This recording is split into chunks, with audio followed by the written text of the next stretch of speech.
Hello बच्चों। आज हम 2024 का हिंदी ऑनर्स पेपर DSCC 2 लाए हैं।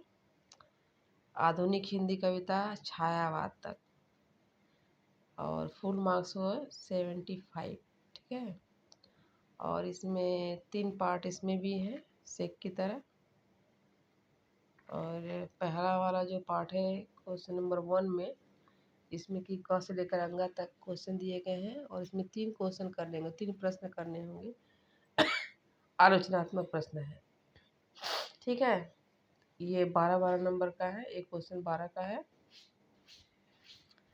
पहला क्वेश्चन जो बन रहा है, पठित मुकरियों के आधार पर भारतेंदु की मुकरियों के मूल प्रतिपाद्य पर विचार कीजिए। मुकरी भारतेंदु की जो मुकरियां हैं उस पर मुख्य उसका उद्देश्य क्या लिखने का है। हाँ, लिखने के पीछे क्या मैसेज देना चाहते हैं, क्या संदेश देना चाहते हैं, उसको लिखना होगा, जो कि आपके सिलेबस में ही दिया गया है, ये बाहर से नहीं है। और दूसरा क्वेश्चन जो ख नंबर में प्रश्न है, प्रसाद प्रेम और सौंदर्य के कवि हैं।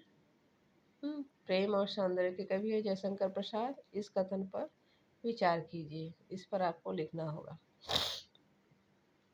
निराला का काव्य संसार उनकी जीवन साधना की प्रतिछवि है, कैसे स्पष्ट कीजिए। निराला का काव्य संसार उनकी जीवन साधना की ही प्रतिछवि है, कैसे। सूर्यकांत त्रिपाठी निराला का काव्य संसार उनकी जीवन साधना की प्रतिछवि, मतलब इन्होंने जो काव्य लिखा है, कविता का जो संसार है, वो जीवन साधना, उन्होंने जीवन में जो साधना किया है, उन मतलब एक तरह से कह लीजिए कि उनका जीवन ही जो ही है पूरा काव्य संसार है। उनका जो पूरा जो जीवन है ज़्यादातर कविता में समाया हुआ है। तो इसको आपको लिखना है। निराला का काव्य संसार उनकी काव्य साधना की प्रतिछवि है। काव्य संसार जो कि अगर उसको हम दूसरे रूप से कह लें तो जीवन साधना का यह पर्यायवाची होगा। ठीक है। घ नंबर का जो प्रश्न होता है, माधवी वर्मा आधुनिक युग की मीरा है, तर्कसंगत उत्तर दीजिए। आधुनिक आप लोग पढ़े होंगे, मीराबाई, ये था सतयुग। आधुनिक युग के पहले जो युग पड़ता है उसमें मीराबाई थी, जो कि कृष्ण की अनन्य भक्त थी और पूरे लोक लाज संसारिक जीवन ये सारी चीज़ों को छोड़कर वह भगवान की भक्ति में लीन हो गई। और आधुनिक युग की मीरा अगर हम कहें तो माधवी वर्मा है, जो कि इनकी जितनी भी कविताएं हैं वह सभी कुछ भगवान को ही अर्पित करके लिखी गई है। तो किस प्रकार आधुनिक युग की मीरा माधवी वर्मा है, उसको हमको तर्क के साथ लिखना होगा। ठीक है। अंगा नंबर में है, मैथिली शरण गुप्त की काव्यगत विशेषताओं पर प्रकाश डालना है। उनके काव्यगत विशेषताएं क्या है, भाषा क्या है, शैली क्या है,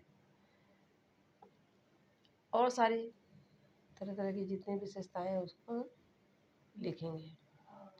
ये सारे जितने भी प्रश्न हैं सभी इजी हैं, सभी कुछ सिलेबस के अंदर से ही पूछे गए हैं। और उसके बाद आता है आपका व्याख्या, जो कि 3 करने हैं, 10-10 नंबर का रहेगा ये। तो आपके सिलेबस से ये भी सारे क्वेश्चन उठ रहे हैं। ये जो पहला क्वेश्चन, ये जो व्याख्या है, रूप दिखावत सब रस लूटै, फंदे मैं जो पड़े न छूटै, कपट कटारी जिए मैं हुलिस, क्यों सखी सज्जन नहीं सखी पुलिस, भीतर भीतर सब रस चूसै, हंसी हंसी कै तन मन धन भूसै, जाहिर बातन में अति तेज, क्यों सखी सज्जन नहीं अंग्रेज। यह है अयोध्या सिंह उपाध्याय हरिऔध का प्रिय प्रवास कविता है, ये उसकी व्याख्या है। दूसरा नंबर है, व्योम को छूते हुए दुर्गम पहाड़ों के शिखर, वे घने जंगल जहाँ रहता है तम आठों पहर, गरजते जल राशि की उठती हुई ऊंची लहर, आके भयदायिनी फैली दिशाओं में लपट, ये कपा शक्ति कभी जिसके कलेजे को नहीं भूल कर भी वह नहीं नाकाम रहता है कहीं। ये आपका व्याख्या है। दूसरा तीसरा हुआ, अभी न होगा मेरा अंत, अभी अभी तो आया है मेरे मन में मृदुल बसंत, अभी न होगा मेरा अंत। ये भी व्याख्या है सारे। सोई थी तो स्वप्न नीड़ में, पंखों के सुख में छिपकर ऊँघ रहे थे घूम द्वार पर, प्रहरी से जुगनू नाना, शशि किरणों से उतर उतर कर, भू पर काम रूप नवचर, चूम नवर कलियों का मृदु मुख, सिखा रहे थे मुस्काना। ठीक है, ये है आपका व्याख्या। जिस निर्जन में सागर लहरी, अंबर के कानों में गहरी, निश्चल प्रेम कथा कहती है तज कोलाहल की अवनीर। यह जयशंकर प्रसाद का है। तो इस प्रकार से व्याख्या सेम 2 में आया था। और इसके बाद जो विद्यार्थी सेम 2 का एग्ज़ाम देंगे सेम 1 से होकर 2 में, तो उसके लिए यह जो है वीडियो बहुत ही यूज़फुल होगा, लाभदायक होगा। पैटर्न यही रहेगा आप लोगों का। सिलेबस से बाहर बिल्कुल क्वेश्चन नहीं पूछे जाएंगे, और इसको आप लोग अच्छी तरह से जब भी क्लास हो ऑनर्स की, उसको अच्छी तरह से सुनिए, टीचर को सुनिए, उनकी बातों को, और अच्छा नोट्स बनाइए। जितने भी बड़े क्वेश्चन है सारे सबके नोट्स बनाइए, तभी अच्छे मार्क्स एग्ज़ाम में आपके आएंगे। और लास्ट में जो बचता है वस्तुनिष्ठ प्रश्न, इसका मैं उत्तर बताऊंगी आप लोगों को। और इसको आप लोग कॉपी में कॉपी लेकर बैठ जाइए, पेन लेकर बैठ जाइए, जैसे जैसे मैं बोले उसको लिखिएगा। ये 9 क्वेश्चन रहेगा, ठीक है। 9 क्वेश्चन आएंगे आप लोग को वस्तुनिष्ठ में से, एक नंबर का रहेगा। पहला क्वेश्चन हो रहा है, सुभद्रा कुमारी चौहान द्वारा रचित किसी एक काव्य संग्रह का नाम लिखना है।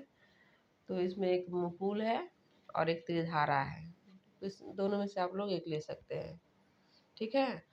दूसरा है, खद्योत कविता में खद्योत का मतलब क्या होता है। खद्योत कविता में खद्योत का मतलब होता है जुगनू, ठीक है, जुगनू होता है।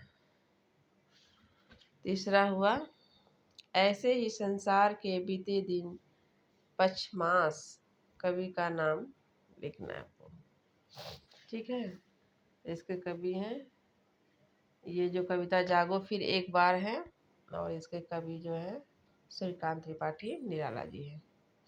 कमानी में कुल कितने सर्ग हैं। कमानी में कुल 15 सर्ग हैं। संध्या कविता के रचनाकार कौन है। संध्या कविता के रचनाकार हैं आपका सुमित्रानंदन पंत। सखी भी मुझसे कहकर जाते, कवि का नाम लिखना है। तो सखी भी मुझसे कहकर जाते, कवि का नाम है मतेशरण गुप्त। प्रिय प्रवास के रचयिता का नाम है अयोध्या सिंह उपाध्याय हरिऔध। जन्म नंबर में सूर्यकांत त्रिपाठी निराला का जन्म मेदिनीपुर में हुआ था, ठीक है। सुमित्रानंदन पंत को उनकी किस रचना पर साहित्य अकादमी पुरस्कार प्रदान किया गया था। सुमित्रानंदन पंत को उनकी कला और बूढ़ा चांद रचना पर साहित्य अकादमी पुरस्कार प्रदान किया गया था। तो जितने भी वस्तुनिष्ठ प्रश्न थे उसको आप लोग जरूर नोट कर लीजिएगा कॉपी में, और इसके बाद फिर जब नया फिर वीडियो बनेगा ऐसे और भी जो प्रीवियस ईयर के क्वेश्चन पेपर रहेंगे तो इसी तरह मैं बनाकर देती रहूँगी।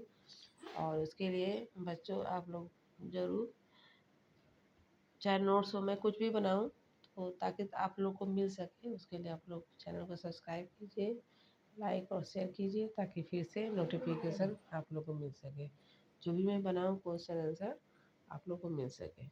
तो आज के लिए इतना ही।